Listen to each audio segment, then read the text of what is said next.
Hi everyone, Andrew here reminding you that love trumps hate. Fuck that! Fuck no! Oh my god, the rock just flew by.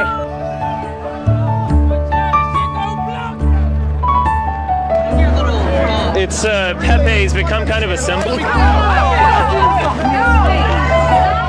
Maybe if that slogan didn't have Trump's name in it.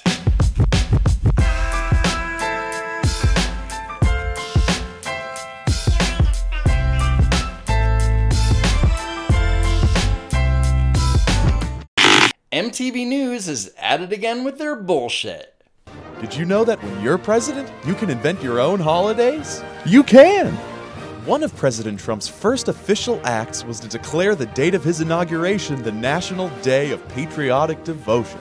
Who's going to stop you? The Democrats? Some expose, MTV News. This is something that presidents do, including your Lord and Savior Barack Obama. Let me present it in a way you'll understand. Did you know that when you're president, you can create your own holidays? You can!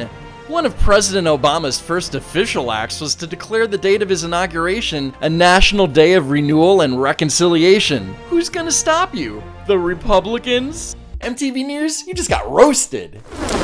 In an other insult to intelligence, MTV News taped a segment comparing members of Trump's cabinet to movie villains. But first, let's talk about the host, Mike Kelton. If you check out his website, it seems if Mike has a murder by stabbing fetish. Seriously, this is how he presents his on-air work. That is a weird fetish. Is that normal? Is it normal to have sexual fantasies about being stabbed to death? Lately, I've been watching many horror films and imagining I am their victim. I'm curious about how it would feel to be stabbed, especially during sexual intercourse. But based on movies, I would really love to be stabbed to death. For instance, if I was a hooker on the side of the road and a sexy, mysterious guy were to pick me up and take me to his house, and he'd eventually murder me, I'd enjoy it. I'm not sure if it is normal, but I get off on it. Mike Kelton, who I'm fairly certain did not ask that question, also interviews people in the bathroom. I was thinking we could pick a few things and flush internet things down the toilet because we're done with them. Yes, I'm done with it. What do we hate? You know what I mean? Yeah, I mean, I hate like shady slut shaming. Slut shaming. Flush that. Member of Trump's cabinet. Look at those eyes.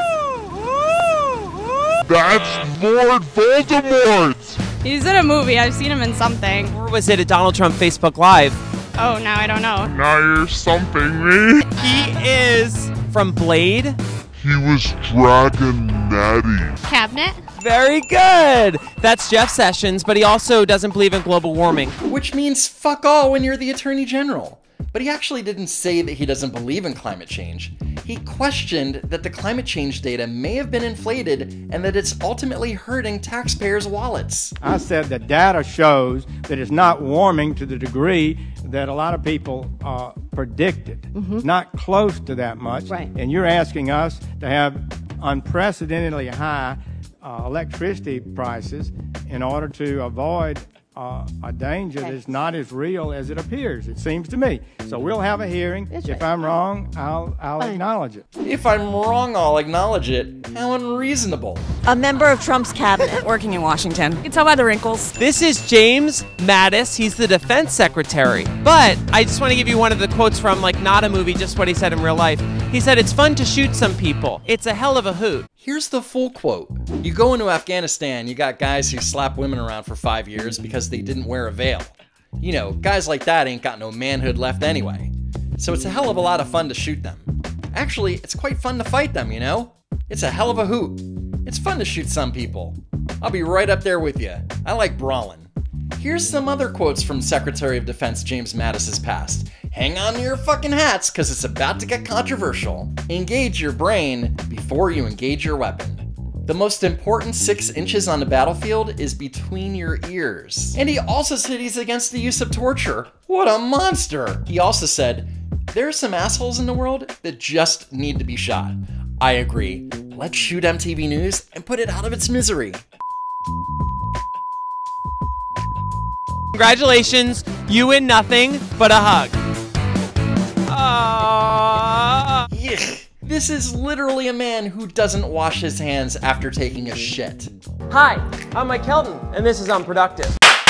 We're worried about our nation, and it's really scary. If you can't tell the difference between a Trump cabinet member and an actor, then you don't have the right to be worried for our nation.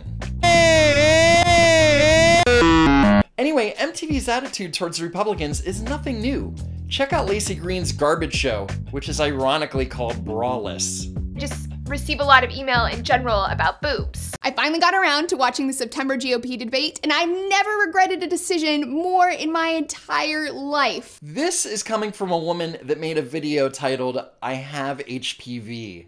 Warts are very common, and we're all familiar with warts, right? You've seen them, maybe you've had some. I have at least one strain of HPV. And I've never regretted a decision more in my entire life. I just hope my IQ is intact. Why does HPV cause brain damage? Oh, she was talking about watching a debate.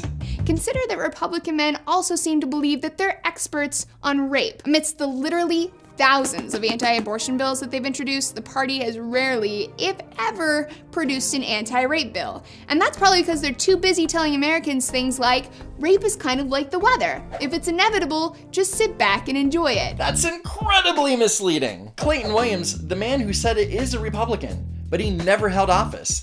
He was running for governor of Texas against Dan Richards, who eventually beat him, and he lost largely because of the outrage of his comment. If it's a legitimate rape, the female body will shut that pregnancy down. That was a quote by Todd Akin, who is a member of the House of Representatives. But after he said that statement, there was a huge uproar, and he lost his Senate bid. He lost because what he said was correctly seen as ridiculous. Party's shockingly inhumane handling of violent sexual crimes are the reason my friends and I now call them rape-ublicans. Fuck you! Republicans. This is coming from a woman that said this. What we choose to say and do with our platforms, with the stage, with the mic, with the YouTube channel, with the Twitter account, with the TV show, that speaks volumes about our character. What we choose to say speaks volumes about our character. Exactly. Who is being validated by the message that I'm communicating? Basically, anyone who isn't Laci Green's target audience. Don't you know what can happen when you generalize an entire political base? To just be grossly generalistic, you could put half of Trump supporters into what I call the basket of deplorables. Right?